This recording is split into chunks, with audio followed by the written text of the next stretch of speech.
Hi everyone, thanks so much for joining today.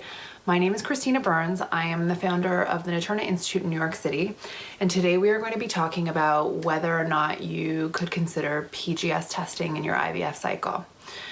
So I would like to preface this by saying I am not an REI, a reproductive endocrinologist, but because I see so many women going through this process, I can offer sort of like a third-party perspective on the pros and cons of doing PGS or not.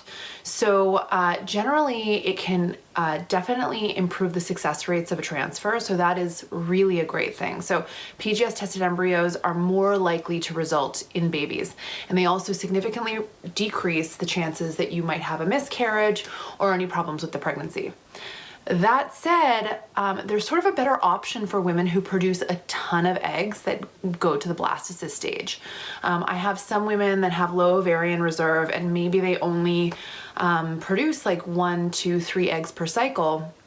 And then, sending those off for testing might be counterproductive just because you might not get any back to be able to transfer them. So I usually am recommending the PGS testing for women with an overabundance of eggs, and especially those whose eggs go to the blastocyst stage, that once they're fertilized, they grow to day 5. Many women, for whatever reason, their eggs actually start to peter off after a few days in the dish.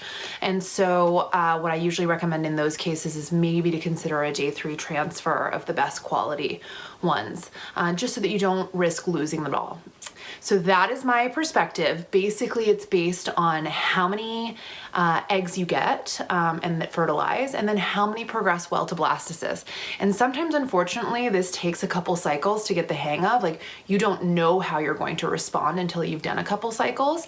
And at that point, you can make a more informed decision. That said, if you're doing your first cycle and you're only producing 1 or 2 eggs, it may not be worth it to send them off. All said, if you want to be as sure as possible that you are transferring the best quality embryo, then PGS might be the way to go. Hope this was helpful and look forward to seeing you next time.